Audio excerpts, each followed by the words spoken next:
Toto je Mercedes-Benz triedy C, čiže zástupca strednej triedy v prípade prémiovej automobilky, ktorý je na trhu už skutočne niekoľko generácií a je tradičným zástupcom tohto segmentu. Ako vidíte, môžete mať v karosérii sedán, alebo kombi, alebo coupé, alebo kabriolet. Okrem toho, pre ľudí, ktorí chcú stredne veľké auto, je na výber aj GLC, čiže SUVčko, ktoré je odvodené z tohto auta. Keďže však platí pravidlo, že imidž nie je na nič, lebo v dnešnej dobe každý chce byť štýlový, tak odstupom času prišlo toto auto. Je to GLC Coupé, čiže auto, ktoré je odvodené od klasického GLCčka, je však štýlovo strihnuté, čiže je to imidžové auto, ktoré zaujíme svojím dizajnom. No a tieto dve autá tu nestoja náhodou, iba kvôli tomu, aby som kamarátovi ukázal vo videu jeho auto. Toto tu, čo je vlastne veľkou novinkou a jedným z posledných prírastkov Mercedesu, je totiž prakticky do veľkej miery odvodený a zhodný práve s touto triedou, či už podvozkovo, motorovo alebo interiérom. No a mňa tak napadlo zistiť, že pre koho je asi toto auto a čo vlastne ponúka na rozdiel od klasického sedánu, takže si to poďme pozrieť.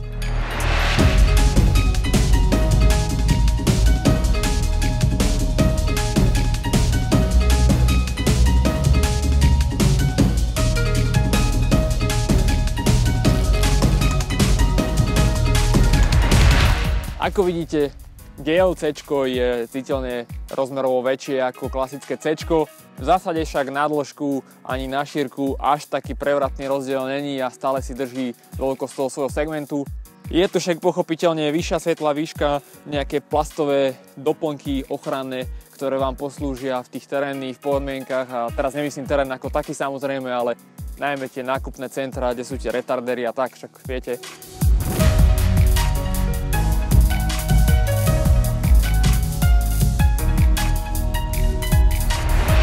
No a aj keď ide o štýlovku, ten dizajn není úplne na úkor praktickosti. Sice kufor má v zásade len 500 litrov a tá nakladacia hrana je akože fakt vysoká, čiže niečo tu dostať by bolo ťažšie. Má to ale dvojité dno, kde dostanete toho fakt ešte viac. Čiže na ten typ karosérie je to, myslím si, že relatívne dosť v pohode.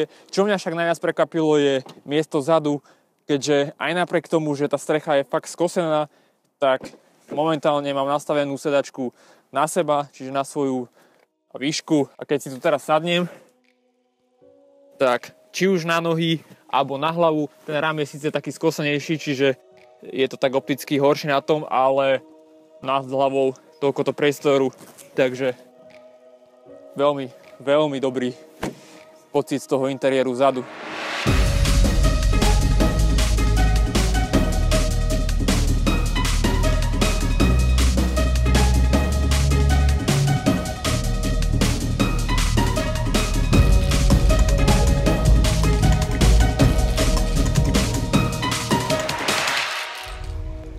Interiér triedy C radím v danom segmente, respektíve danej triede na úplný vrchol, čo sa týka tej palubnej dosky, jej spracovania a podobne. No a práve kokpit ako taký je jeden z najväčších plusov.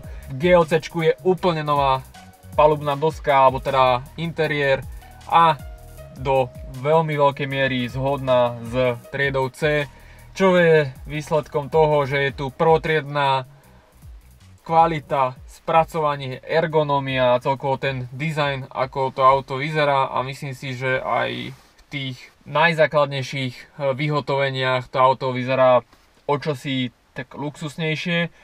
V tomto prípade je tu výbavy viac než dosť, lepšie povedané takmer úplne všetko. No a máme tu teda hliníkové doplnky, drevený obklad, ktorý je fakt akože práve skutočné drevo, že máte tu dýhu, kvalitné repráky zabalené do toho hliníkového obalu, aj celkovo tie ovládače, aké nájdete napríklad v S-ku.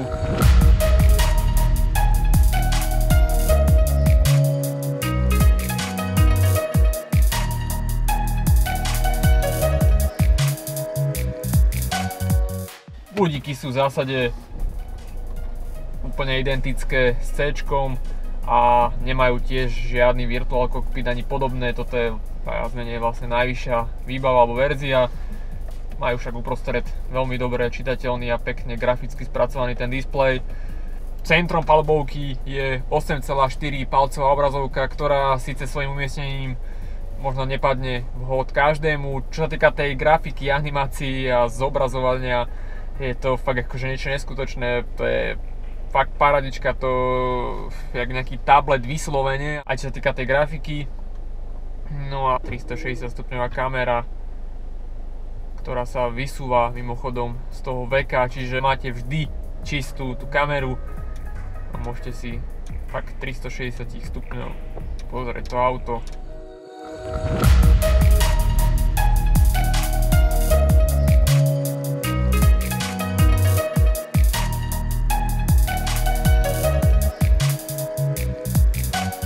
Keďže interiér aj exteriér je zabalený do AMG paketu alebo tej AMG línie, tak aj dnu máme zrezaný ten volant, trošku iná spracovaná tá koža v tom úchope, hliníkové páčky na preraďované, čo je tiež veľký plus.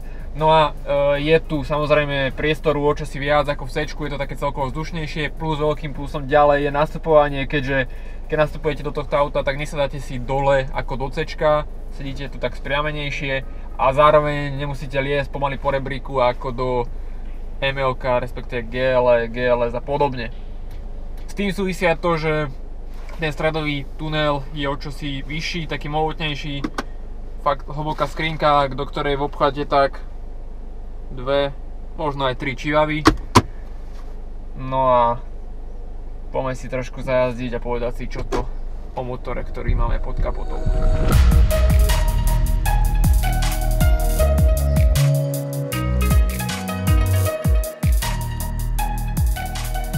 Akurát vychádzam z takého lesíka, kde je bláto, je tu panelová cesta, ktorá je miestami rozbitá, čiže sú tu skaly, šutre.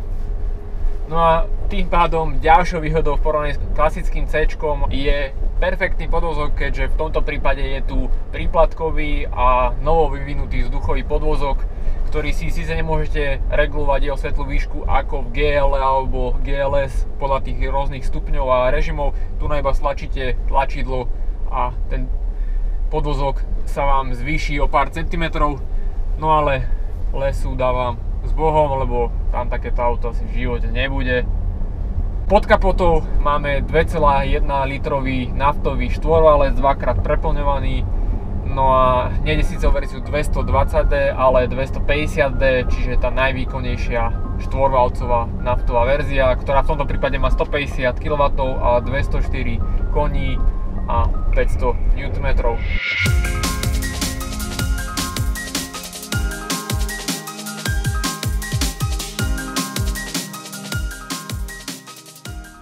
Zaujímavosťou inak je, že už v základe, čiže štandarde, máte pohon všetkých 4 kolies, ako u GLC, tak u GLC Coupe a rovnako tak 9-stupňovú automatickú prevodovku, ktorá je v zásade jedinou možnosťou, a to je jedno, či máte benzínovú alebo naftovú verziu, alebo to vyhotovenie 43 AMG, čiže to najsilnejšie. Sprevodovanie je, myslím si, že veľmi hladké a plynulé a tá prevodovka patrí medzi tie najlepšie, čo sú momentálne na trhu.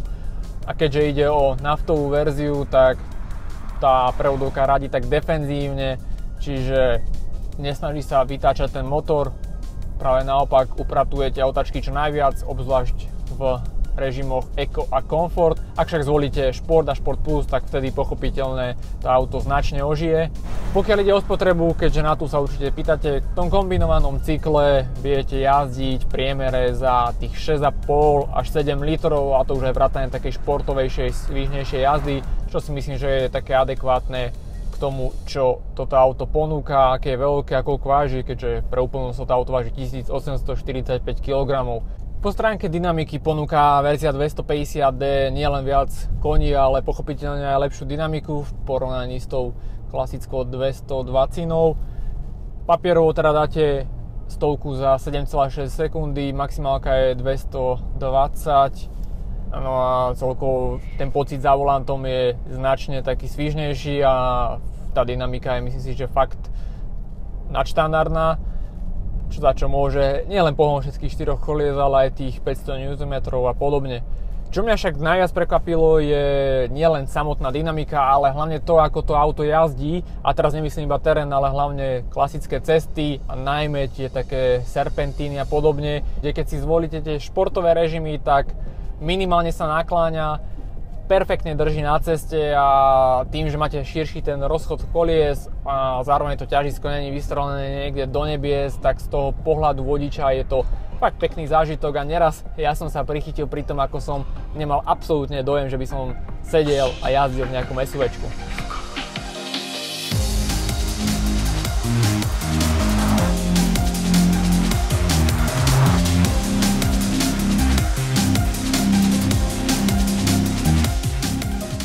Vyzdvihnúť rovnako musím odlučnenie tohto auta, keďže tie mercedesacké štvorvalce dízlové sú svojím zvukovým prejavom pomerne dosť zvučné, ale v porovnaní s C-čkom je tu ten motor citeľne tichší a to odlučnenie na lepšej úrovni.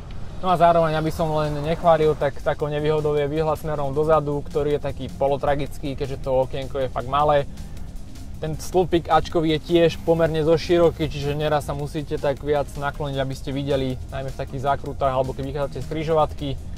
Ale v konečnom dôsledku tu sú také veci, ktoré idú ruka v ruke s karosériou coupe. Už je jedno, či je to SUVčko alebo klasické coupe.